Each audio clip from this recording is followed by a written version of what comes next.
imanku menghadap pada domba Allah, Juru Selamat.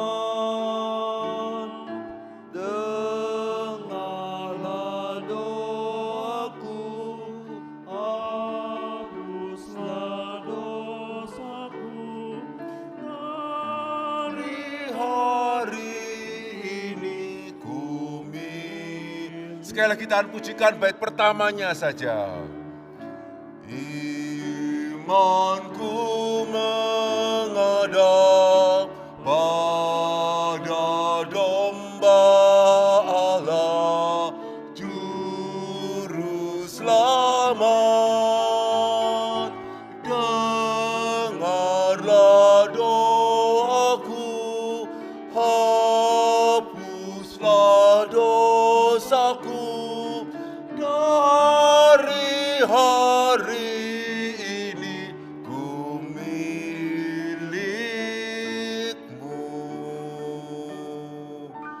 Puji Tuhan. Ya, selamat pagi Bapak Ibu Saudara sekalian. Shalom. Ya, bersyukur pada pagi hari ini kita boleh merenungkan firman Tuhan bersama-sama dan bersyukur juga untuk boleh dimulainya MRI Sunter kembali. Ya, kiranya boleh menjadi berkat baik untuk orang tua dan juga siswa-siswa SKC, juga untuk orang-orang yang tinggal di daerah sini. Nah, saudara, saya ingin pada hari ini sekali lagi ya kita mau merenungkan satu hal berkenaan dengan kebangkitan yang baru kita rayakan 2 minggu yang lalu. Ada satu aspek mengenai kebangkitan yang saya percaya jarang direnungkan oleh banyak orang percaya. Ya, mari kita akan melihat bersama-sama dari Lukas pasalnya yang ke-24. Ya, Lukas pasalnya yang ke-24. Saudara, keseluruhan Injil Lukas ini sebetulnya berbicara mengenai kebangkitan, tetapi kita akan berfokus kepada bagian ketiganya saja. Ya, jadi kalau saudara memperhatikan, Lukas pasal ke-24 ayat yang pertama hingga ke-12 itu bagian pertama. 13 sampai 35 itu bagian yang kedua, bagian yang ketiga adalah 36 ya hingga 49, tetapi kita akan membaca 36 hingga 43-nya saja. Ya, Lukas pasal 24 ayat 36 sampai 43. Dan sambil saya akan membacakan, saya harap saudara bukan hanya sekedar mendengar ya, tapi coba sambil memikirkan. Kenapa ya Lukas memberikan 3 cerita di dalam cerita kebangkitan di dalam Injilnya? Apakah yang secara khusus menjadi penekanan bagian yang ketiga? Ya, jadi 3 bagian dari Injil Lukas ini mengenai kebangkitan mempunyai penekanan yang berbeda-beda. Ya, saya akan membacakan bagian yang ketiga, saudara sambil memperhatikan, sambil coba cari ya penekanan khusus bagian ketiga ini apa. Baik, Lukas pasal 24 ayat 36, demikianlah firman Tuhan. Dan sementara mereka bercakap-cakap tentang hal itu, Yesus tiba-tiba berdiri di tengah-tengah mereka dan berkata kepada mereka, "Damai sejahtera bagi kamu." Mereka terkejut dan takut dan menyangka bahwa mereka melihat hantu. Akan tetapi ia berkata kepada mereka, "Mengapa kamu terkejut dan apa sebabnya timbul keraguan-keraguan di dalam hati kamu? Lihatlah tanganku dan kakiku, aku sendirilah ini. Rabalah aku dan lihatlah, karena hantu tidak ada daging dan tulangnya seperti yang kamu lihat ada padaku." Sambil berkata demikian, ia memperlihatkan tangan dan kakinya kepada mereka. Dan ketika mereka belum percaya karena girangnya dan masih heran, berkatalah ia kepada mereka, "Adakah padamu makanan di sini?" Lalu mereka memberikan kepadanya sepotong ikan goreng. Ia mengambilnya dan memakannya di depan mata mereka. Biar kitab kita boleh tetap terbuka ya, nanti kita akan melihatnya kembali. Mari kita sekali lagi masuk di dalam doa. Tuhan, terima kasih ya Tuhan, sekali lagi kami terus bersyukur karena kami boleh memiliki Allah yang bukan hanya mati tapi yang bangkit untuk boleh memberikan pengharapan bukan hanya bagi umat manusia tapi bahkan juga bagi seluruh alam semesta ini. Ya Tuhan, biarlah kau sebentar kami akan merenungkannya kembali, pakai hamba-Mu di dalam segala keterbatasannya ya Tuhan, nyatakanlah kiranya kebenaran firman Tuhan, singkapkanlah kehendak-Mu bagi setiap kami. Tuhan, berkatilah kiranya pemberitaan firman Tuhan sebentar ini.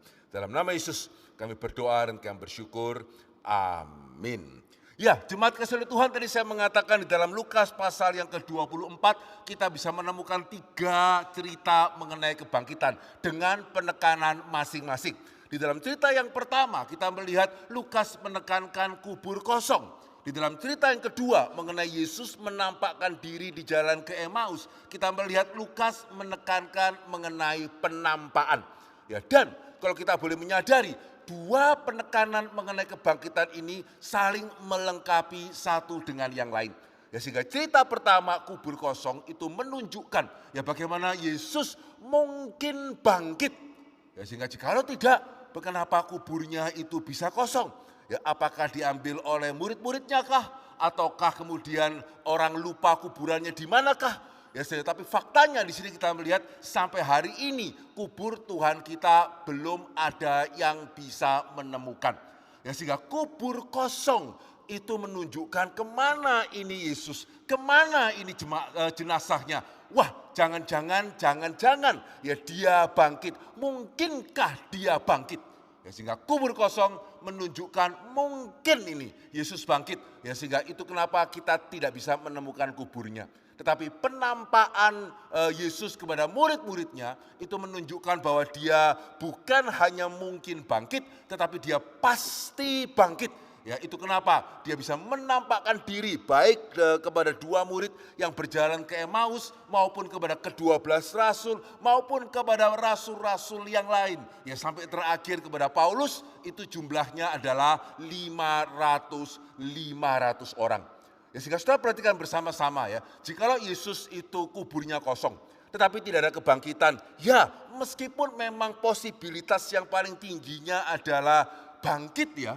Ya, karena mana bisa dicuri orang. Tapi sama ya, orang tidak percaya juga mengatakan mana bisa bangkit. Ya, sehingga kita mengatakan mana bisa jenazah Yesus dicuri oleh para muridnya. Para muridnya kan ketakutan. Tapi bagi orang yang tidak percaya, ya mana bisa juga orang itu bangkit. Jangan-jangan para muridnya mendapatkan kekuatan lebih. Tidak selesai ini perdebatannya ya. Sehingga kita bersyukur ya, Allah kita adalah Allah atas sejarah. Ya, history is history begitu ya. Sehingga Allah yang boleh membangkitkan Yesus dari antara orang mati, ya juga di sini kita melihat di sisi yang lain Yesus menampakkan diri kepada lebih dari 500 orang. Ya, mari kita buka bersama-sama dari 1 Korintus pasalnya yang ke-15. Ya, 1 Korintus pasalnya yang ke-15. Ya, dikatakan apa? Ya, di ayat yang ke-5. Ya, ayat yang kelima, ya dikatakan apa di sana? 1 Korintus 15 ayat yang kelima, bahwa ia telah menampakkan diri kepada Kefas dan kemudian kepada ke-12 muridnya. Sesudah itu ia menampakkan diri kepada lebih dari 500 saudara sekaligus. Kebanyakan dari mereka masih hidup sampai sekarang, tetapi beberapa di antaranya telah meninggal. Ya, selanjutnya ia menampakkan diri kepada Yakobus, kemudian kepada semua rasul, dan paling akhir dari semuanya ia menampakkan diri juga kepadaku. Saudara-saudara harus perhatikan di dalam kesempatan ini adalah kebanyakan dari mereka masih hidup sampai saat 1 Korintus itu dituliskan. Ya, sehingga Yesus mati dan bangkit itu tahun 30. Ya, 1 Korintus itu dituliskan sekitar tahun 50-an. Ya, berarti hanya sekitar 20 tahunan. Ya, sehingga tidak heran ya, Paulus bisa mengatakan kalau kamu tidak percaya Yesus bangkit, ya silakan tanya. Ya, Yesus menampakkan diri kepada 500 orang dan yang menarik kebanyakan. Ya, berarti bukan cuma sisa 1, sisa 2. Ya, sehingga pada waktu mau tahu benar enggak sih Yesus bangkit, cari orangnya juga enggak tahu mau cari di mana. Ini 500 tuh. Ya, dan dari 500 itu kebanyakan itu masih hidup. Ya, sehingga silakan yang enggak percaya itu silakan nanya. Nah, begitu ya, kubur kosong ya itu didampingi dengan penampakan. Saudara, beban pembuktian terjadi atau terletak bukan lagi pada kita yang percaya, tapi beban pembuktian terletak pada mereka yang tidak percaya. Betul ya? Kalau hanya sebatas kubur kosong, ini tadi saya mengatakan sulit ya. Kita mengatakan mana bisa para muridnya berani mencuri. Orang tidak percaya mengatakan mana bisa orang bangkit. Ya, kira-kira lebih kuat mana ini? Ya, historically speaking ya, lebih kuat mana ya? Ya, mana bisa itu 500 orang Yesus itu bangkit, atau mana bisa para muridnya berani? Tapi begitu ada saksi mata, dan saudara harus tahu ya, sampai sekarang yang namanya saksi mata itu mengikat. Yang namanya saksi mata itu berotoritas, Karena jikalau tidak, ya hari ini saudara kita tidak mempunyai sistem pengadilan. Ya kalau pengadilan harus ada bukti, hakimnya sebelum memutuskan dia harus melihat sendiri, ya buyar. Ya, sehingga hari ini kita melihat seluruh proses pengadilan, ya bahkan di masa di mana CCTV dan drone itu begitu banyak, ya tetap ya pengadilan itu ditegakkan di atas dasar kesaksian. Ya kesaksian satu orang itu kuat, kesaksian dua orang. Wah ya kecuali saudara bisa punya alasan untuk menunjukkan motivasi dua saksi ini sama-sama berdusta. Ya sudah nasib saudara sudah ditentukan tuh namanya. Apalagi kesaksian banyak orang, apalagi kesaksian 500 orang. Ya sehingga 500 orang bersaksi, sehingga mungkinkah 500 orang halusinasi? Ya mungkinkah 500 orang berbohong? Ya mungkin sih, tapi ya silakan tunjukkan alasannya apa. Ya beban pembuktian terletak pada mereka yang tidak percaya, bukan pada mereka yang percaya karena ada 500 saksi. Ya sehingga Lukas ini betul-betul seorang sejarawan yang luar biasa. Ya, kita bersyukur ya Tuhan memanggil berbagai ragam orang sebagai penulis Injil. Ya Matius pemungut cukai dipakai untuk menuliskan Injil yang paling rapi, yang paling terstruktur. Ya Markus dipanggil untuk menuliskan Injil yang paling dinamis, Yohanes menuliskan Injil yang paling spiritual, Lukas seorang sejarawan yang dipanggil untuk menuliskan Injil yang paling bisa untuk kita pakai mempertanggungjawabkan apa yang menjadi iman kita. Ya sehingga bukan kebetulan ya, semua mengenai kubur kosong semua menulis. Tapi mengenai penampakan Lukas merasa perlu untuk menambahkan kisah mengenai dua orang yang berjalan ke Emmaus.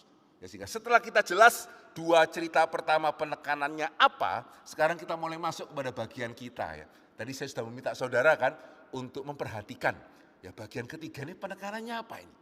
Ya, yang pertama kubur kosong, yang kedua itu adalah penampakan, yang ketiga apa? Tadi pada waktu saya membaca, saudara memperhatikan, ya untuk kenapa harus 3 cerita, kan 2 cukup.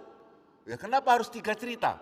Cerita ketiga ini penekanannya adalah, apa? Tunggu Bapak yang memberikan jawaban. Ya apa penekanan ketiga? Coba ya, kita lihat lagi. Coba saudara perhatikan. Ya 2 Lukas pasal 24 tadi. Apa yang menjadi penekanan dari bagian ketiga ini?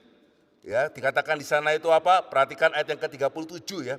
Mereka terkejut dan takut dan mereka menyangka bahwa mereka melihat hantu. Ia berkata kepada mereka, "Mengapa kamu terkejut?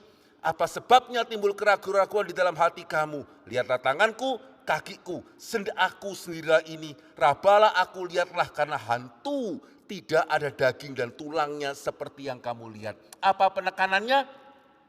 Di dalam bagian yang ketiga ini Lukas secara khusus mau menekankan Yesus yang bangkit, ya Yesus yang menampakkan diri kepada murid-muridnya. Itu juga adalah Yesus yang bangkit secara tubuh. Ya, kebangkitan tubuh. Ya, itu yang secara khusus ditekankan di dalam bagian yang ketiga. Itu kenapa Lukas mengulang. Ya, apakah ini hantu? Bukan. Yesus bukan hantu. Kenapa bukan hantu? Bukan cuma karena bisa dilihat. Ya sehingga saudara bagian ini kalau saudara tadi memperhatikan ya. Beberapa kali dikatakan lihat. Seperti yang para murid itu lihat. Ya, dan para murid melihat Yesus yang ada dagingnya. Ya para murid melihat Yesus yang ada tulangnya. Ya, dan kemudian pada waktu mereka masih juga susah yakin ya. Karena begitu girangnya Yesus mengatakan ada ikan. Dan Yesus menunjukkan ya bagaimana dia makan ikan dan ternyata betul ya. Ikannya bukannya kelihatan lewat dari tenggorokan begitu ya. Tidak ya, betul-betul Yesus makan ikan itu. Ya, sehingga bagian ketiga ini jelas. Lukas mau menekankan Yesus yang bangkit, dia bangkit secara tubuh. Nah saudara, kalau kita bandingkan ya dengan 2 cerita sebelumnya. Ya sepertinya ya, yang ketiga ini apakah sepenting itu sampai harus ditekankan secara khusus. Sampai harus ditekankan Yesus ada dagingnya, ada tulangnya, Yesus bisa makan ikan, disaksikan oleh para murid-muridnya.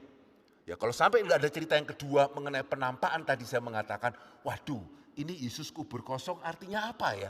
Apalagi ya, kalau tidak ada cerita yang pertama mengenai kubur kosong, lalu berarti iman kita itu apa?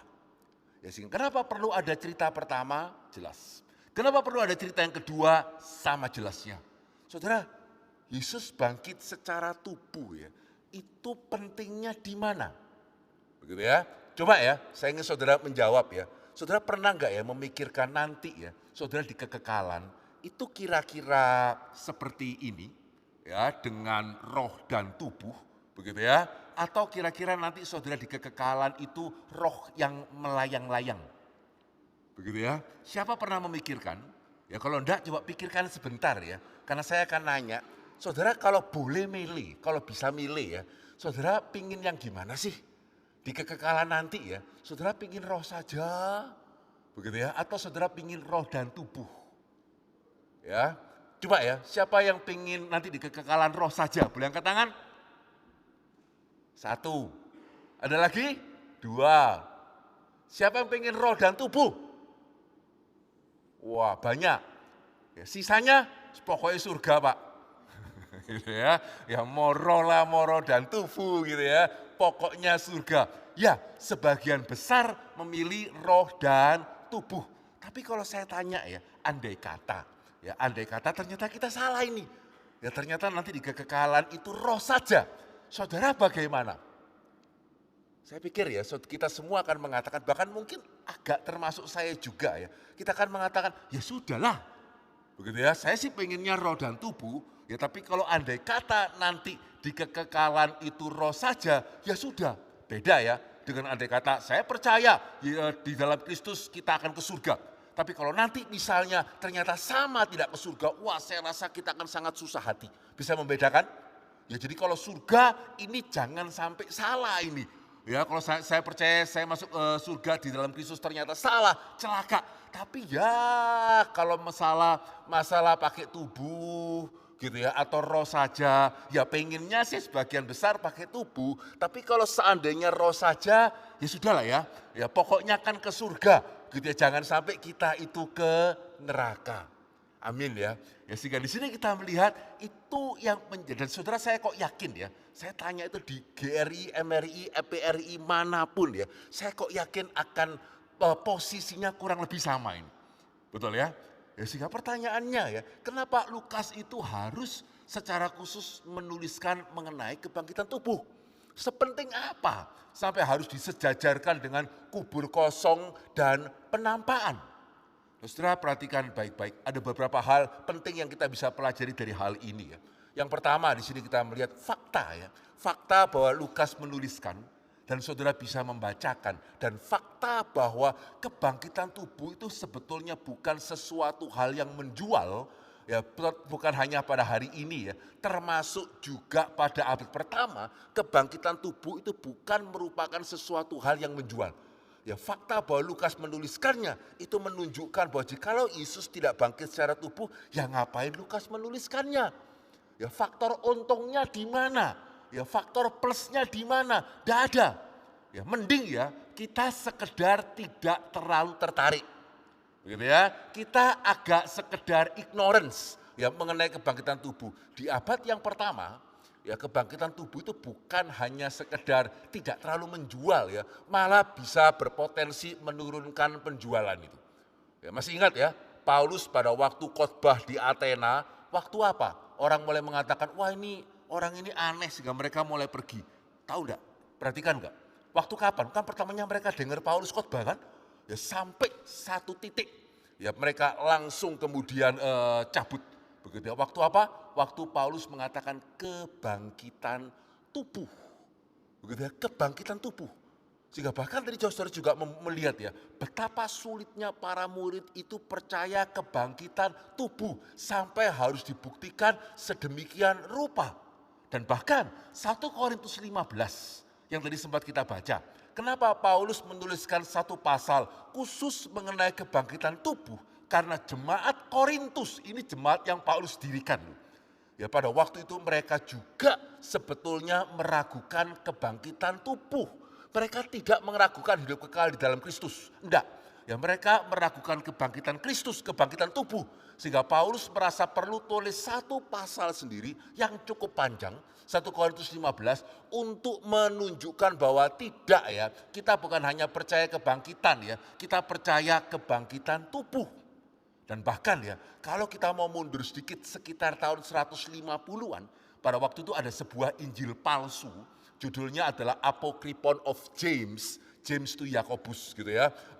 Apokryphon dari Yakobus ini palsu ya. Yang mengatakan bahwa kalau Yohanes kan bilang kepada Thomas, ya dalam Injil itu Yohanes kan Yesus mengatakan kepada Thomas, kamu melihat karena percaya. Berbahagialah mereka yang tidak melihat tetapi percaya. Tahun 150-an ya, ada Injil palsu mengatakan berbahagialah yang tidak melihat tetapi percaya, celakalah yang melihat, ya celakalah yang mendengar, ya celakalah yang berjalan bersama-sama dengan Tuhan Yesus. Yang berbahagia adalah justru yang tidak melihat, yang tidak mendengar, yang tidak berjalan bersama dengan Tuhan Yesus. Ini adalah Injil Gnostik. Ya karena Gnostik merasa tubuh itu jahat. Ya mana bisa Yesus itu dalam bentuk tubuh. Jika mereka yang percaya tubuh itu percaya sesuatu hal yang jahat. Yang penting itu pencerahan. Ya sehingga yang tidak melihat Yesus tetapi yang dicerahkan tanpa melihat, tanpa mendengar, tanpa berjalan bersama Yesus. Nah inilah yang berbahagia. Yang lihat ya itu adalah yang celaka. Ya sehingga saudara di awal kekristenan ya kita melihat kebangkitan tubuh itu bukan hanya tidak menjual. Ya kebangkitan tubuh itu mempersulit penjualan ini. Ya sehingga kalau Lukas sampai menuliskan mengenai kebangkitan tubuh, di sini kita melihat ya kalau itu tidak sungguh-sungguh terjadi motivasinya apa? Ya tujuannya apa? Ya sudah bilang aja Yesus bangkit dari antara orang mati. Begitu ya. Kenapa harus ditekankan mengenai kebangkitan tubuh? Ya karena Yesus memang bangkit secara tubuh. Ini yang pertama. Ya tapi juga yang kedua ya. Kenapa hal ini sangat penting ya? Karena jikalau Yesus tidak bangkit secara tubuh, maka saudara dalam pengertian yang sangat-sangat esensi sekali ya. Sebetulnya pengharapan kita itu tidak terlalu mulia. Dan bahkan tanpa sadar kita mengakuinya. Nanti kita akan melihat. Ya, sehingga di luar kebangkitan tubuh, ya kebangkitan Kristus, pengharapan Kristen ini mau semulia apa? Ya bagaimana dengan hewan? Ya bagaimana dengan tumbuhan? Bagaimana dengan alam semesta? Ya jikalau Yesus tidak bangkit secara tubuh, ya saudara dan saya, ya secara roh bersama-sama dengan Tuhan, di awan-awan, begitu ya, memuji Dia, bagus, begitu ya. Tetapi terus yang lain bagaimana? Batu-batuan alam semesta, terus seperti apa? Dimusnahkan begitu saja? Ya, bukankah alam menciptakan itu roh dan tubuh?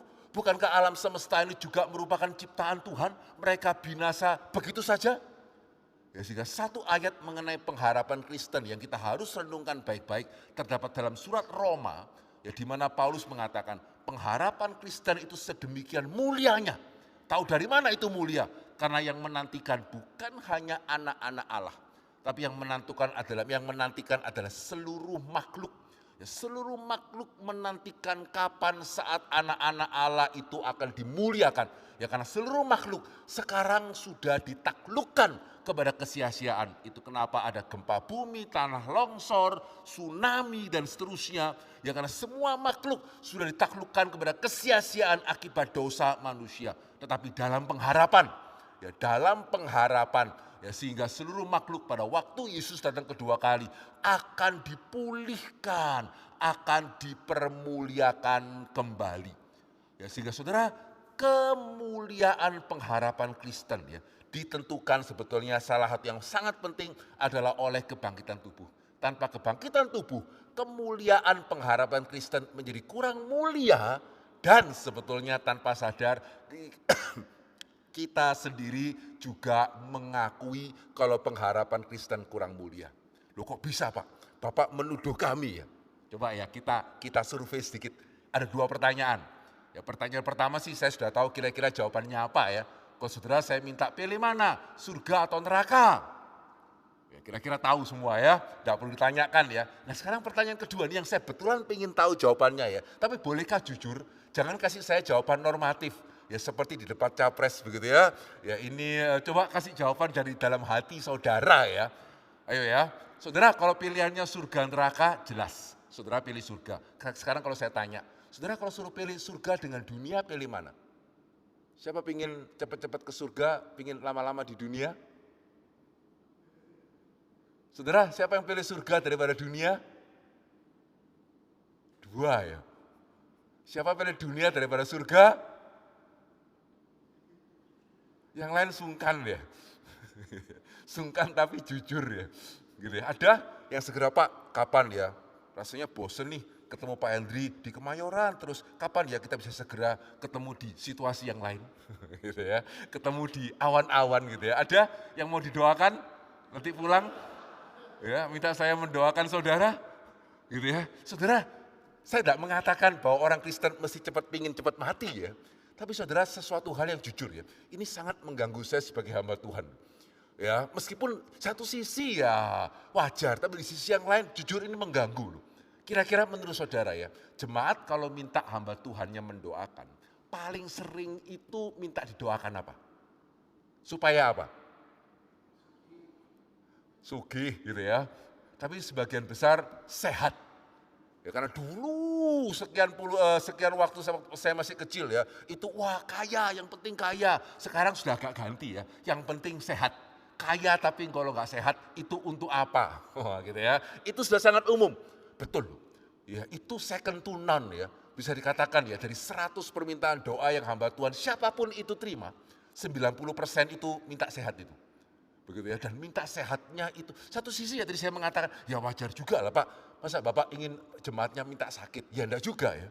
Tetapi ya, yang mengganggu saya ya, tadi saya mengatakan betul ya, bukan berarti bahwa orang Kristen mesti pengen cepat mati. Tetapi begitu kuatnya hasrat hidup. Ya tanpa pernah sungguh-sungguh memikirkan kalau Tuhan kasih saya umur panjang itu saya mau ngapain, pokoknya hidup.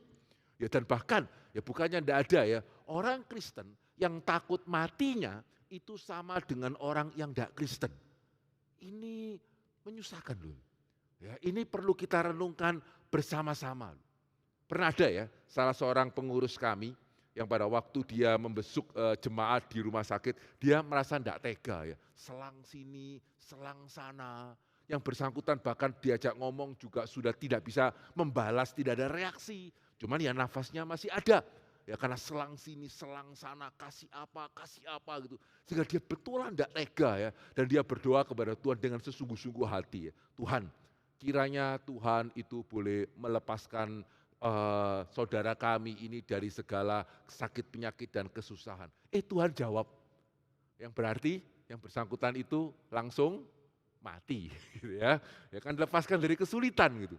Saudara, ya langsung ya keluarganya itu sulit terima loh, marah-marah. Ini apa ini gereja? Ya, masa mendoakan orang kok disuruh didoakan mati, betulan mati lagi gitu ya. Wah keluarganya itu marah-marah loh. Permisi tanya ya, menurut saudara ya, yang didoakan ini yang mati ini umur berapa? Sehingga sampai keluarganya tidak terima seperti itu ya. Ada yang mau nebak? Umur berapa? 20-an. Berapa? 50. Berapa? Ada penawaran lebih tinggi? 20, 50. Saudara, yang bersangkutan itu umur 84. Begitu ya, 84 tahun ya. Dan keluarganya masih sedemikian tidak terima. Ya, kesempatan yang lain ya, pada waktu Christmas Carol. Ya Christmas Carol kan berarti kita mengunjungi ya jemaat yang karena usia, karena penyakit, tidak bisa merayakan Natal di gereja. Ya kita bagi kelompok kan. Terus, ya, wah kalau itu sih bukan 9 dari 10 ya, 10 dari 10 semua minta sehat itu. Begitu ya, harafiah itu, bahkan bukan 9,9 dari 10 ya, 10 dari 10 ya. Saudara kalau tidak percaya, tahun lalu kan ada Christmas Carol sekian puluh kelompok, coba tanya gitu ya, permintaan doanya apa, let me know kalau saya salah gitu ya. Itu benar-benar 10 dari 10 permintaan doanya itu adalah supaya sehat itu. Dan yang paling mengesankan saya, lupa kalau 10 dari 10 minta sehat, kenapa kok diceritakan? Karena ada satu yang mengesankan saya karena usianya. Ya, ada satu orang ibu ya, itu minta didoakan supaya umur panjang, supaya sehat, padahal usianya sudah 107 tahun. Gitu ya. Saya punya jemaat 107 tahun gitu ya. Itu pun doanya sama ya, minta apa? Minta sehat. Nah terus setiap minggu ya, ada yang mengatakan bahwa engkaulah yang terindah di dalam hidup ini, dunia bukan rumahku, bukan rumahmu kok cek kerasan nih gitu ya. Ya kerasan sekali gitu ya di rumah. Saudara kadang-kadang saya benar-benar berpikir loh, Tuhan itu ya setiap minggu ya dengar anak-anaknya nyanyi, engkaulah yang terindah, engkaulah satu-satunya, oh engkaulah yang luar biasa, amazing grace begitu ya, how great thou art. Tapi terus kita begitu takut ketemu dia, menurut saudara sendiri ya, Tuhan mikir apa ya? Gitu ya, kita ini benar-benar nyanyi itu sesungguh-sungguh hati, atau nyanyi seperti normatif saja. Ya normatif saja, how great thou art, siapakah seperti engkau ya Tuhan, dunia bukan rumahku, aku menunggu panggilan Tuhan, tapi kalau boleh jangan cepat-cepat. Begitu ya, kira-kira ya saudara Tuhan mungkin tidak tahu isi hati kita dong. Gitu ya, dan kira-kira ketika Tuhan mendengarkan kita menyanyikan, dia pikir apa ini? Sehingga saudara apa ya yang membuat orang Kristen ya, gak terlalu tertarik. Sehingga saya khawatir ini, kenapa kita kok pengen ke surga? Ya karena pilihannya neraka. Ya sehingga kalau pilihannya adalah neraka, pilihan cuma dua, surga atau neraka, ya enggak usah pakai mikir, kita akan ke surga. Tapi jujur ya, itu kenapa tadi saya mengatakan orang Kristen pun sebetulnya tidak merasa pengharapan Kristen itu mulia kok. Ya hanya karena alternatifnya sangat jelek, gitu ya, alternatifnya menakutkan. Ya, dan kita tidak punya pilihan lain, ya apa boleh buat, saya maunya ke surga, ya bersyukur Yesus mati bagi saya, sehingga saya tidak usah ke neraka, saya ke surga. Nah, saudara, apa yang membuat orang Kristen itu kurang melihat pengharapan?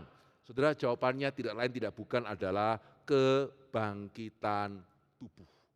Ya karena konsep hari ini kekristenan mengenai kebangkitan itu sangat bersifat rohani dalam tanda kutip. Betul ya? Bayangan saudara itu bagaimana kalau nanti di kekekalan kita pakai baju putih, ya terus kemudian pegang harpa putih, gambarannya gitu kan, jarang lihat malaikat main piano kan. Ya malaikat kan pegang harpa gitu ya. Jadi entah kita nanti pakai baju putih, pegang harpa putih, di atasnya ada lingkaran putih, semuanya putih-putih. Ya sehingga saudara permisi tanya ya, awan dengan sakura itu indah mana ya? Gitu ya, saudara pengen kemana ini? Saudara perhatikan, saya tidak mengatakan nanti di surga kita tidak memuji Tuhan. Ya demikian juga saya percaya nanti konsep puji-pujian kita, pemahaman mengenai rest, ya mengenai istirahat kita akan dimurnikan, akan menjadi yang betul-betul, ya. Tapi saudara, Alkitab tidak mengatakan itu akan menjadi satu-satunya aktivitas kita.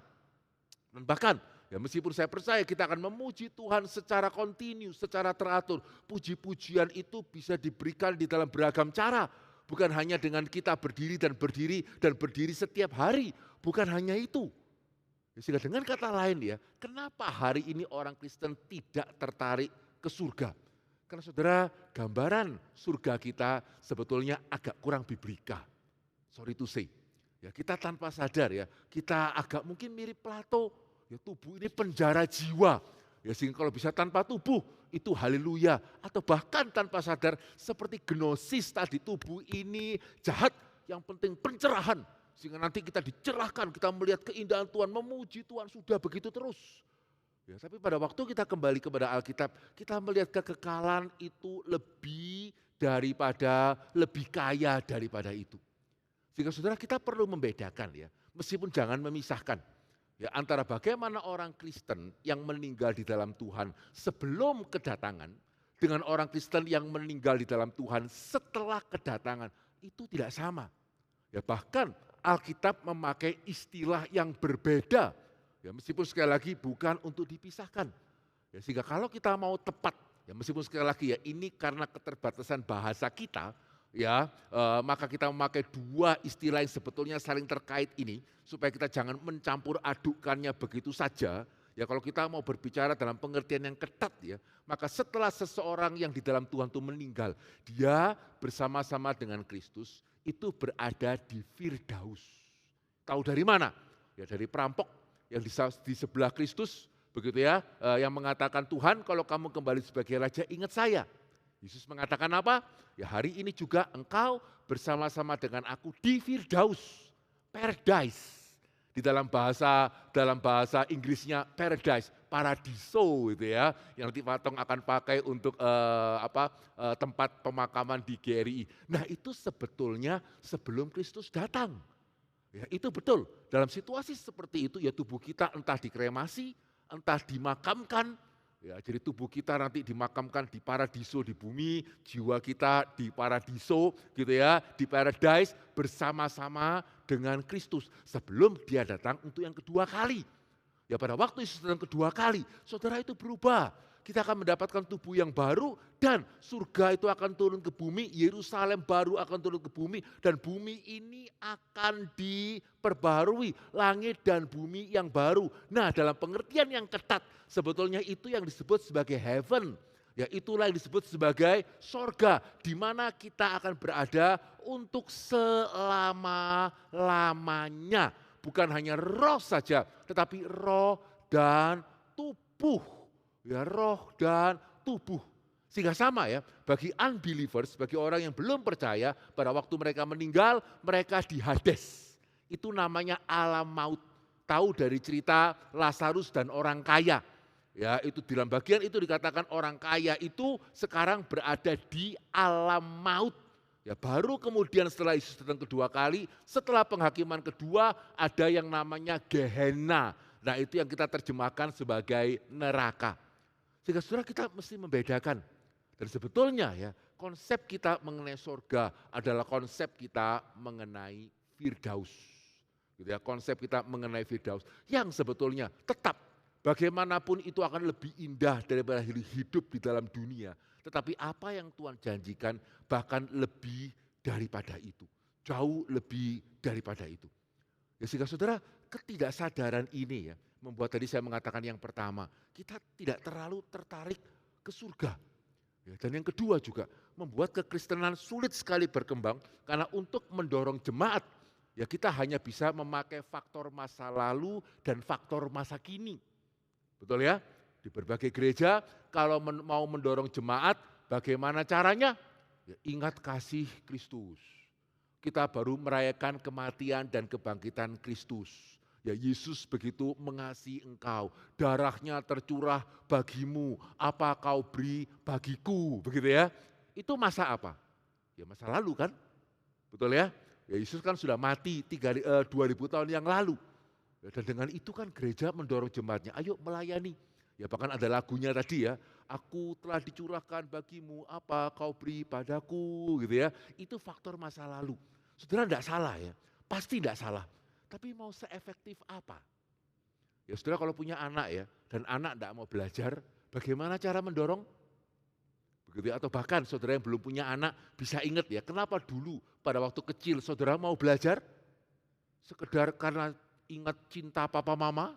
Gitu ya, karena tahu betapa kerasnya papa bekerja, itu kenapa saya belajar baik-baik. Ada dulu waktu TK, SD dimotivasi dengan alasan yang mulia itu. Ya, boleh ingat-ingat sedikit? Ya, waktu mendorong anak sekolah atau saudara yang belum punya anak dulu kenapa kok mau sekolah? Padahal saya percaya nggak ada di antara kita yang hobi sekolah kan? Ya, tapi kenapa kok mau sekolah? Faktor masa lalu pasti ada, begitu ya. Tapi sebagian besar faktor apa? Faktor masa depan, betul ya? Faktor masa depan kamu kalau nggak mau sekolah nanti kamu jadi apa? Ya, atau kalau kamu nggak mau sekolah, mama nggak ajak kamu jalan-jalan. Apa persamaan dua hal ini? Ya masa depan, ya akan, belum. Dan permisi tanya, coba renungkan sebentar, mana yang lebih mendorong saudara? Ya mana yang lebih mendorong saudara belajar? Dan hari ini yang saudara yang punya anak, mana yang lebih memotivasi anak untuk belajar? Masa lalu atau masa sekarang atau masa depan? Sehingga tidak heran ya, di banyak gereja kita melihat yang melayani ya sedikit. Bukan berarti karena mereka tidak menyadari kasih Kristus. Sama seperti bukan berarti kalau anak kita malas, dia tidak menyadari atau bahkan dia tidak menyayangi papa dan mamanya. Tidak ya, tapi perlu faktor masa depan. Ya, di GRI ini ya, in a sense ya kita bersyukur ya. Kenapa di GRI kalau secara rata-rata lah ya keaktifan jemaat lebih ya daripada yang lain. Karena selain faktor masa lalu, kita juga punya faktor masa sekarang. Apa itu? Ya Pak Tong. Begitu ya, Pak Tong kan sekarang. Ya kita sekarang melihat beliau gitu ya. Sehingga aduh ya Pak Tong sekarang melayani sedemikian rupa. Kita juga masa ya tidak melayani. Nah ini kelebihannya. Ya jadi selain faktor masa lalu juga ada faktor masa sekarang. Ya, tapi kalau pasca beliau terus bagaimana? Sama. Begitu ya, sama dengan gereja-gereja yang lain. Yang satu-satunya dorongan itu adalah masa lalu. Sementara ya, kalau saudara kembali kepada firman Tuhan, lihat Paulus. Apa yang membuat dia sedemikian bersemangat untuk Tuhan? Betulkah hanya karena masa lalu? Pasti ada masa lalu. Tadi Paulus mengatakan apa? Aku rasul paling hina. Ya dia sadar, ya dia tidak take it for granted akan keselamatannya. Tapi saudara mestinya tahu ya, ayat-ayat lain yang mengatakan aku melihat yang ke depan. Aku memperhatikan apa yang tidak kelihatan, bukan apa yang kelihatan. Karena yang tidak kelihatan itu kekal, yang kelihatan itu adalah sementara. Tahu kan ayat-ayat seperti itu? Aku berlari, aku berjuang, mengejar panggilan Tuhan di dalam Kristus. Ya, aku melupakan apa yang di belakangku. Ya, dan pada waktu dia akan mati, dia menulis surat, dia mengatakan, sekarang sudah tersedia mahkota mulia yang akan Tuhan berikan kepadaku, dan bukan hanya kepadaku, tapi kepada setiap orang yang mengasihi dia. Itu yang menarik dia, motivasi apa itu? Masa depan. Dan bahkan ya, Yesus sendiri mengatakan apa? Barang siapa ya memberikan air kepada seorang hambaku, karena dia hambaku, upahnya tidak akan lari daripada dia. Hari ini kekristenan meskipun saya tahu dengan motivasi yang baik ya, tapi banyak gereja Injili tabu, gak boleh berbicara mengenai upah. Loh Yesus yang ngomong loh, begitu ya, Yesus yang ngomong. Ya, hamba yang setia, yang sudah kemudian 5 talenta, kembali 10 talenta, diserai 10 kota. Begitu ya, itu apa kalau bukan bahasa-bahasa yang menggambarkan upah. Ya, hari ini kita melihat bagi kita ya samalah. Ya, pokoknya kan di dalam Kristus pokoknya kan selamat. Ya apalagi kalau di surga nanti ya sekedar apa itu namanya roh-roh yang bergentayangan begitu ya. Lalu mau beda apa lagi? Ya mau beda apa lagi? Ya, sehingga saudara hari ini kita tidak bisa membicarakan secara detail ya. Bagaimana bedanya satu orang dengan yang lain di kekekalan nanti. Tapi saya ingin mengatakan keadilan Tuhan. Ya keadilan Tuhan itu membuat ya yang koruptor besar atau bahkan Hitler ya masuk ke dalam neraka. Dengan maling ayam yang tidak percaya kepada Kristus itu masuk ke neraka, pastinya meskipun dua-dua itu neraka, hukumannya tidak akan sama. Keadilan Tuhan akan memastikan akan hal itu. Demikian pula sama ya, meskipun kita jarang memikirkan ya, apakah menurut saudara kira-kira kita dengan Pak Tong itu semua sama, cuman bedanya kalau paduan suara beliau di depan kita di belakang? Begitu ya, apakah cuman itu? Ya perbedaannya kalau semua itu adalah roh begitu ya, kemudian semua kita setiap hari menyanyi memuji Tuhan. Apakah kira-kira menurut saudara perbedaannya adalah yang sungguh-sungguh bekerja baris 1, kemudian yang kurang baris 2, kita mungkin baris keberapa, yang malas-malas mungkin baris lebih belakang lagi begitu ya. Apakah cuma seperti itu? Ya, apakah seperti itu yang Tuhan katakan dengan ya inilah sepenuhnya kemuliaan janji Abraham yang Tuhan percayakan kepada kita? Tidak. Ya, tidak. Ya, sehingga meskipun tadi sekali lagi ya, saya mengatakan kita tidak bisa berbicara secara mendetil, tapi keadilan Tuhan akan membuat baik yang di neraka, ya meskipun sama-sama di neraka tidak akan sama. Demikian juga yang di surga juga tidak akan sama. Dan orang yang sungguh-sungguh melayani akan dimotivasi juga dengan menerima mahkota dari Tuhan. Ya, Paulus bahkan mengatakan, saya akan menerima mahkota dan yang menyerahkan itu adalah Kristus itu sendiri. Begitu ya, satu gambaran yang sungguh-sungguh berani sekali itu.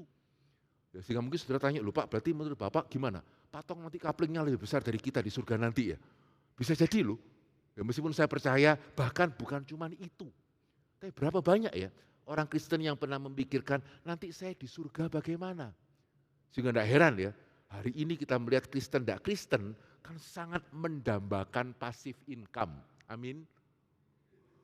Gitu ya. Saudara kan sangat mendambakan passive income. Pernah enggak? Ada enggak yang mendambakan passive spiritual income? Ya, spiritual dividend. Lu Patong pernah ngomong lu, nanti saya di surga ya, ketemu Tuhan Yesus ya. Tuhan Yesus akan menghapus air mata saya. Nanti tidak ada air mata ya. Yesus akan menghapus apa? Lihat ya, orang-orang besar ya, yang dipakai Tuhan itu tidak lepas dari pengharapan di depan itu. Begitu ya. Tapi banyak orang Kristen tidak menyadari kan. Ya, sehingga barusan saya ngomong sama mahasiswa STTRI ya, saya sangat ingin menerjemahkan komentari. Saya minta momentum ini ya, bolehkah ya kalau mungkin mintakan izin saya ingin menerjemahkan komentari Roma yang terbaik pada hari ini. Begitu ya, tapi saya juga tahu, saya juga tidak mau terlalu mendesak pihak momentum, karena saya tahu itu juga menerjemahkannya sulit. Ya, kemudian setelah jadi pun menjualnya sulit. Ya, itu 1000 halaman, lebih saya rasa 1000 halaman. Tapi saya ingin sekali menerjemahkan. Kenapa? Ada 3 faktor. Ya, ada faktor masa lalu. Ya, saya paling banyak buku apa yang paling membantu saya di dalam saya mempelajari Alkitab itu namanya komentari. Begitu. Hari dulu saya kuliah, saya banyak mendapat berkat dari komentari. Tapi juga ada masa kini. Ya, masa kininya adalah saudara mungkin kalau boleh saya memberitahu ya, ada lebih dari 300 seminaris di Indonesia yang bahasa Inggrisnya itu baik sangat sedikit. Ya, bahkan ada ya seminar yang sangat terkenal, yang kalau saya sebut nama saudara pasti tahu itu kenapa jangan sebut nama, begitu ya. S2-nya itu sudah nggak harus TOEFL. Ya, meskipun mereka ada tes Inggris sendiri, tapi tidak diwajibkan TOEFL. Saya tidak tahu, STTRI masih kalau S2 itu mewajibkan TOEFL, tapi juga saya tahu itu berat. Bagi banyak mahasiswa itu berat. Sementara ya, semua resource yang baik itu bahasa Inggris. Bahasa Indonesia itu sangat jarang. Silakan cari. Komentari Roma itu saudara ke toko buku Momentum ya, komentari Roma bahasa Indonesia, terus let me know ya, itu ada atau tidak itu. Bahasa Indonesia ya, bukan bahasa Inggris. Ya, sehingga saya merasa banyak gereja mau hamba Tuhan khotbah dengan baik, kalau tidak diperlengkapi terus bagaimana? Dan diperlengkapi cuma 4-5 tahun di seminari itu tidak cukup. Begitu ya, sehingga satu komentari itu, satu kitab saja itu 1000 halaman lebih. Ya, sehingga bisa selesai 2 tahun aja sudah haleluya puji Tuhan itu. Ya, tapi saya minta ini kepada Momentum, doakan supaya bisa mengurus izin, ya, dan doakan juga supaya bisa diterjemahkan, dan setelah diterjemahkan supaya bisa terjual begitu ya. Ya karena ini penting. Tapi juga ya saudara, kenapa? Dulu saya sering menerjemahkan, sudah lama tidak. Ya, tapi kenapa saya ingin menerjemahkan? Ada faktor masa depan, gitu ya. Kenapa? Karena komentari yang baik, gitu ya, setelah diterjemahkan. Kalau saudara hari ini ke Momentum ya, saya duga sih untuk tafsiran Roma bahasa Indonesia, saudara mungkin sulit untuk menemukan itu. Ya, yang ada itu terbitan BPK, yaitu Van den End, itu tahun 70-an atau 80-an bahkan 70-an itu. Sudah berapa ya? Ya 20-30 tahun yang lalu. Ya, sehingga menerjemahkan komentar itu tidak gampang. Ya, sehingga sekali terjemahkan, apalagi kalau itu baik ya, itu akan menjadi berkat untuk puluhan tahun ke depan kalau Yesus belum datang. Sehingga saudara kita mati kapan siapa yang tahu. Ya, sehingga saya dari dulu berharap kalau bisa satu Indonesia punya satu set komentari. Ya, kemudian setelah saya menerjemahkan komentari itu saya mati. Begitu ya, saya mati. Ya saudara, ya setelah saya mati pun apa yang akan terjadi? Ya komentari itu akan terus dicetak. Kalau GRI masih terus ada, Momentum akan terus ada, seminari terus ada, hamba-hamba Tuhan terus membutuhkan komentari, itu akan dicetak terus menjadi berkat bagi banyak hamba Tuhan. Begitu ya, dan kalau hamba Tuhan mendapat berkat, maka menjadi berkat juga Tuhan, menjadi berkat bagi jemaat-jemaat yang mereka layani. Lumayan loh, saya di surga kan dividennya masuk terus ini. Ya kan? Saya kan sudah di surga. Ya, tapi itu terus menjadi berkat. Ya, sehingga saudara, siapa ya di antara kita ya yang memikirkan bahwa iya ya di surga atau ya di bumi. Ya di bumi, kalau mau apa-apa ya di bumi, di surga nanti semuanya sama. Ya tidak ada bedanya. Ya kan di dalam Kristus semuanya sama, roh saja memuji Tuhan setiap hari. Tidak. Ya, sehingga sebelum keyakinan kita akan kebangkitan tubuh ini dibereskan ya, tidak heran ya, tidak banyak orang Kristen kemudian sungguh-sungguh di dalam kekristenan karena akibat yang terakhir ya mengenai kekurangan akan kebangkitan tubuh adalah saudara akan terikat di bumi. Ya tadi pun sudah ya siapa lebih suka surga daripada neraka? Surga. Siapa lebih suka surga daripada bumi? Ya bumi. Nah kalau kita ya jujur mengatakan seperti itu di luar GRI menurut saudara bagaimana? Ya, di luar kekristenan menurut saudara bagaimana? Ya sementara dunia ini berusaha sedemikian rupa untuk mengikat kita itu di sini. Betul ya? 10 tempat yang harus saudara kunjungi sebelum engkau mati. Wishlist. Ya itu di mana-mana itu. Ya 10 kota yang harus engkau kunjungi sebelum engkau mati. 100 restoran yang engkau harus coba sebelum engkau mati. 100 lagu yang engkau harus dengarkan sebelum engkau mati. 100 film yang harus engkau lihat sebelum engkau mati. 100 parfum yang engkau harus cium baunya sebelum engkau mati. Semua batasannya sebelum engkau mati itu. Kenapa? Ya karena dunia menganggap ya engkau hanya you only live once. Sekali. Ya, masalahnya orang Kristen, loh enggak Pak, kita percaya hidup 2 kali. Iya sih, cuman jangan-jangan saya percaya hidup 2 kali, tapi kalau mau bahagia ya cuman sekali. Gitu ya, jadi betul saya hidup 2 kali, tapi kalau mau menikmati kebahagiaan, sebelum nantinya saya setiap hari hanya memuji Tuhan begitu ya, maka ya sekarang. Sehingga hari ini kita melihat baik orang Kristen, tidak Kristen ya FOMO, begitu ya, fear of missing out, takut ketinggalan, harus mencoba ini, harus mencoba itu. Kenapa? Ya karena saudara tidak menginginkan surga. Ya, sehingga barang siapa tidak melihat surga itu lebih indah dari kehidupan di dunia, maka secara basic saja bagaimana bisa tidak terikat dengan dunia ini. Ya, sebaliknya, bagi orang yang pandangannya itu ke surga, kita memiliki kemerdekaan. Jikalau Tuhan bisa kasih kesempatan untuk menikmati, ya puji Tuhan. Jikalau Tuhan kasih kesempatan ke luar negeri, ya haleluya. Jikalau Tuhan kasih kesempatan ini dan itu, kita bersyukur kepada Tuhan. Kalau tidak, ya sudah. Begitu ya, kebangkitan tubuh itu menunjukkan kepada kita tidak ada yang kita itu berikan kepada Kristus selama di dunia ini yang tidak ada gantinya di surga nanti. Sehingga tidak usah takut. Ya, tidak ada hal yang perlu ditakutkan. Waduh, karena saya melayani Tuhan nih, saya tidak bisa itu. Karena saya melayani Tuhan nih, saya tidak bisa ke sana. Tidak usah takut. Ya, kebangkitan tubuh itu menunjukkan segala hal yang hari ini kita persembahkan kepada Tuhan, yang kita tidak bisa nikmati karena kita melayani Dia. Nantinya saudara akan mendapatkan gantinya dan mendapatkan gantinya dengan lebih baik. Ya, sehingga saya ingat pada waktu saya studi di Amerika ya, Pak Tong nanya, "You sudah ke Niagara?" Waduh, belum Pak Tong. Saya studinya itu di TEDS itu dekatnya Chicago. Ya, jadi sudah pernah saya sudah pernah ke New York? Ya belum. Ya ke sini belum, ke situ belum. Terus Pak Tom mengatakan, ya rugi dong. You sudah sampai di Amerika gitu ya, kenapa kok enggak ke Niagara, ke New York? Ya saya ngomong apa adanya, waktu itu ya keuangan sangat terbatas. Ya bahkan istri anak saya enggak bisa ajak dan harus selesai dalam waktu setahun. Kalau enggak ya sudah pulang itu, enggak bawa apa-apa itu. Ya sudah enggak sempat ke sini, enggak sempat ke sana. Sehingga saudara tanya, Pak Hendri enggak pengen ya ke Niagara? Ya pengen lah, ke New York, ya pengen. Kalau enggak bisa, ya sudah. Ya mau apa? Ya sudah. Begitu ya, sampai kemudian kepikiran sama sekali enggak loh. Begitu ya, sehingga meskipun saya pingin, kalau ada kesempatan ya haleluya, ya bersyukur kepada Tuhan. Kalau enggak, ya sudah. Ya, kenapa? Ya karena apa yang kita berikan kepada Tuhan hari ini, tidak ada yang tidak akan mendapat gantinya pada waktu Kristus datang kedua kali. Ya kita dibangkitkan secara tubuh dan dunia ini akan dipermuliakan. Sehingga bolehkah ya kita sungguh-sungguh mengamini bukan cuma kubur kosong.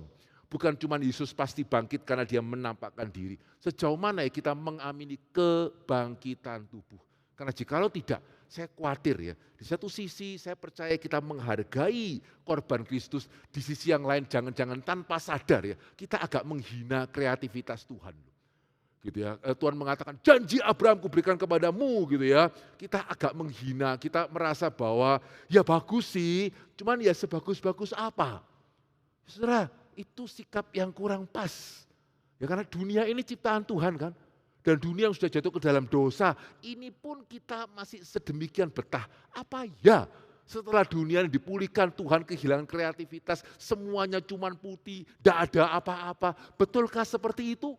Ya, hari ini dunia berdosa loh, ada COVID, ada gunung meletus, ada tsunami. Barusan tadi saya baca pagi tadi, Iran baru melontarkan itu 100 drone, ya peluru kendali itu ke Israel, which is kita tidak tahu nanti balasannya seperti apa. Gara-gara 2 minggu yang lalu itu jenderal salah satu petinggi mereka itu mati begitu. Ini dunia seperti ini loh. Saudara bangun dengan tidak tahu nanti bagaimana keputusan MK nanti seperti apa. Saudara masih betah loh. Begitu ya. Ya dunia ciptaan Tuhan yang sudah sedemikian jatuh, sedemikian bermasalah, itu pun kita masih begitu betah. Banyak orang Kristen sudah pansue juga, kalau bisa terus umur panjang di dunia ini. Saudara, apa yang membuat kita berpikir ya? Betulkah Tuhan sudah kehilangan semua kreativitasnya, sehingga pada waktu nanti dunia dipulihkan, itu seolah-olah menjadi dunia yang sedemikian membosankan. Ya sehingga jikalau tidak ada kebangkitan tubuh, saudara boleh mengatakan semua yang baru saya khotbahkan itu omong kosong. Ya, tapi kebangkitan tubuh itu menunjukkan tidak. Ya, kebangkitan tubuh itu berarti bukan hanya pengharapan bagi jiwa. Ya, kebangkitan tubuh berarti bukan hanya pengharapan untuk tidak menderita. Ya, kebangkitan tubuh itu berarti segala ciptaan Tuhan. Ya, segala ciptaan Tuhan yang baik, ya roh kita, tubuh kita, termasuk alam semesta ini akan dipulihkan, dan percayalah ya tidak mungkin saudara nanti hadir pada waktu itu dan mengatakan cuman gini ya untuk ini yang saya KKR regional ya, untuk ini yang saya itu sungguh-sungguh memulai MRI Sunter ya. Tidak, ya segala hal yang kita harapkan di dalam dunia ini akan tergenapkan pada waktu Yesus datang kedua kali, karena dia bangkit dan dia sungguh-sungguh bangkit dan dia bangkit secara tubuh. Puji Tuhan. Mari kita berdoa. Bolehkah saya meminta saudara untuk boleh sungguh-sungguh datang di hadapan Tuhan, merenungkan kembali apa yang kita baru dengarkan. Saudara, bolehkah kita jujur di hadapan Tuhan?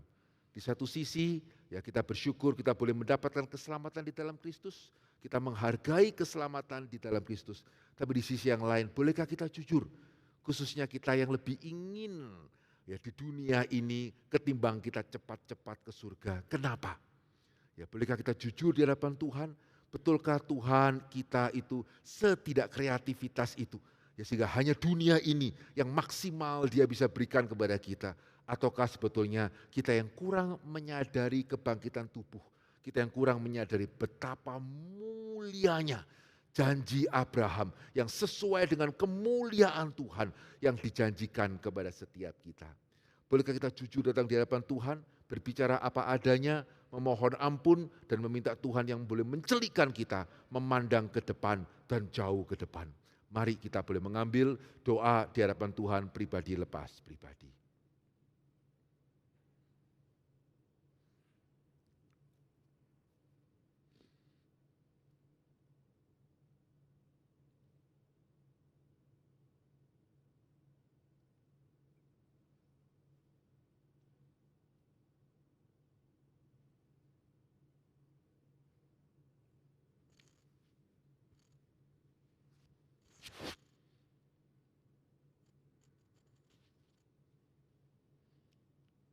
Bapa di dalam kerajaan surga, kami sungguh bersyukur, terima kasih ya Tuhan untuk firman Tuhan yang kami boleh renungkan pada kesempatan hari ini. Tuhan tidak henti-hentinya ya Tuhan, Kau memberikan kejutan kepada setiap kami. Tidak henti-hentinya bahkan ketika kami merasa bahwa Tuhan bahwa kami sudah merayakan kebangkitan Kristus dengan benar dan kami sungguh-sungguh menghargainya ya Tuhan. Kau tahu kami sungguh-sungguh menghargainya. Tapi bahkan apa yang Kau sudah sediakan melebihi, melampaui ya Tuhan. Apa yang pernah kami bayangkan di dalam hidup kami. Tuhan ampunilah kami ya Tuhan kalau kami seringkali masih terikat dengan dunia ini. Karena kami takut setelah kami mati ya Tuhan sepertinya tidak ada hal yang lain yang kami akan bisa nikmati ya Tuhan. Biarlah firman Tuhan menunjukkan kepada kami bagaimana kami akan berjumpa dengan Engkau. Dan kami akan menikmati Engkau selama-lamanya. Dan kami akan menikmati apa yang Engkau sudah sediakan bagi kami ya Tuhan. Yang bahkan melampaui apa yang pernah kami pikirkan di dalam hidup kami. Ya Tuhan segera datanglah, dan pakailah kami kiranya ya Tuhan untuk boleh berbagian di dalam pekerjaan Tuhan. Pakailah kiranya MRI Sunter ini ya Tuhan untuk boleh menjangkau banyak orang di sekitar sini ya Tuhan. Sehingga sungguh-sungguh ketika Engkau datang, sungguh-sungguh sudah ada jumlah yang genap daripada orang-orang pilihan yang boleh menyambut kedatangan-Mu ya Tuhan dan merayakannya ya Tuhan bersama-sama. Terima kasih dalam kerajaan surga, suara manusia sudah berlalu. Kiranya Roh Kudus Tuhan yang boleh berbicara dan terus berbicara kepada setiap kami. Di dalam nama Yesus kami berdoa dan kami bersyukur. Amin.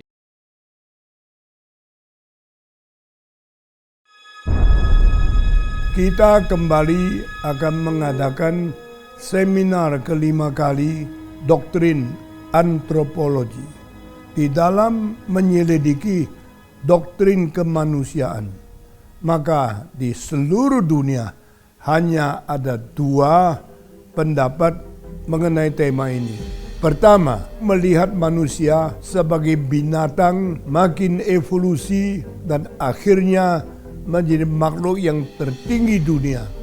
Kedua, antropologi dengan pemikiran manusia diciptakan oleh Tuhan mengikuti peta teladan Allah.